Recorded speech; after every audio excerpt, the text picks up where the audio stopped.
নমস্কার বন্ধুরা, আমি সৌমিলি। সবাইকে জানাই নববর্ষের প্রীতি ও শুভেচ্ছা। সবাই খুব সুস্থ থেকো, ভালো থেকো। আজ আমি একটা নতুন ব্রেকফাস্টের রেসিপি নিয়ে চলে এসেছি তোমাদের সামনে।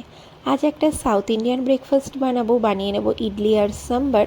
আর তার মধ্যে ইডলি রেসিপিটা আজকে ভাবলাম তোমাদের সাথে শেয়ার করি। ইডলি বানানোর জন্য আমি আগের দিন রাত্রির বেলায় ওই 4 কাপ মতো সেদ্ধ চাল, 1 কাপ বিউলির ডাল আর তার সাথে 1 চামচ অরহর ডাল আর পাতলা চিড়ে দিয়ে ভিজিয়ে রেখেছিলাম ওভারনাইট, ভালো করে ধুয়ে নিয়ে। তারপর সকালে উঠে সেটার একটা ব্যাটার বানিয়ে নিয়েছিলাম। ব্যাটারটার ঘনত্ব দেখো, খুব বেশি পাতলা হবে না আর খুব বেশি গাঢ়ও হবে না। এটাতে কিন্তু আমি খুব বেশি জল অ্যাড করিনি। এরপর আমি ব্যাটারটাকে ওই 8 থেকে 10 ঘন্টা মতো বাইরে চাপা দিয়ে রেখে দিয়েছিলাম। এটা যত বেশি বাইরে রাখা যাবে তত কিন্তু এর ফ্লপিনেসটা ভালো হবে। ব্যাটারটা তারপরে ভালো করে নাড়িয়ে নিয়ে এর মধ্যে নুন আর সামান্য একটু বেকিং সোডা অ্যাড করে নিয়েছিলাম। নুন কিন্তু আগে থেকে অ্যাড করবে না, তাহলে কিন্তু ব্যাটারটা নষ্ট হয়ে যাওয়ার চান্স থাকে। তারপর আমি যে ইডলি মেকারটা নিয়ে নিয়েছিলাম সেটাতে কিন্তু 24টা ইডলি একসাথে বানানো যায়। এটা কিন্তু অ্যামাজন এবং অন্যান্য অনলাইনেও পাওয়া যাবে, যদিও আমি এটা কিন্তু বড়বাজারের একটা দোকান থেকে কিনেছিলাম। আর এইটার প্রাইস পড়েছিল আমার ওই 900 মতো।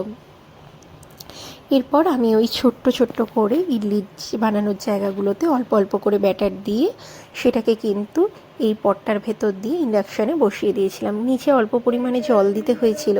আর এটা হয়েছিল কিন্তু খুব তাড়াতাড়ি, ওই 15 মিনিটের মধ্যেই কিন্তু আমার ইডলিগুলো খুব সুন্দরভাবে রেডি হয়ে গেছিলো। আর আমি এটা ফার্স্ট দিন বানালাম, এর আগে আমি কখনো বাড়িতে ইডলি বানাইনি, সবসময় বাইরে থেকে কিনেই খেয়েছিলাম। কিন্তু এটা খেতে এতটাই সুন্দর হয়েছিল, তো ভেবেছি এরপর থেকে কিন্তু মাঝে মধ্যেই বাড়িতে ইডলি বানিয়ে খাওয়া যেতে পারে। এবার ইডলিগুলো বাইরে বার করে এই পটগুলো আলাদা আলাদাভাবে খুলে রেখে দিয়েছিলাম। আর একটু যখন ঠান্ডা হয়ে গেছিলো তখন স্পুনের সাহায্যে ইডলিগুলোকে তুলে নিয়েছিলাম। আর ইডলিগুলো খেতে হয়েছিল এতটাই সুন্দর। দাঁড়াও, ইডলিগুলো যখন ঠান্ডা হয়ে যাবে তোলার পর তোমাদেরকে একবার দেখাচ্ছি কীরকম খেতে হয়েছিল। আর আমরা সেদিনে খেয়েছিলাম সাম্বারের সাথে, আর সাম্বারটাও খেতে খুব সুন্দর হয়েছিল। যদি সাম্বারটার রেসিপি আজকে এই ভিডিওতে তোমাদের সাথে দেখাচ্ছি না, পরে আরেকটা ভিডিওতে সাম্বারের রেসিপিটা তোমাদের সাথে শেয়ার করব। আজ আমার এই ইডলির ভিডিওটা তোমাদের কেমন লাগলো, আর এটা বানাতে যদি তোমরা চাও তাহলে কিন্তু আমি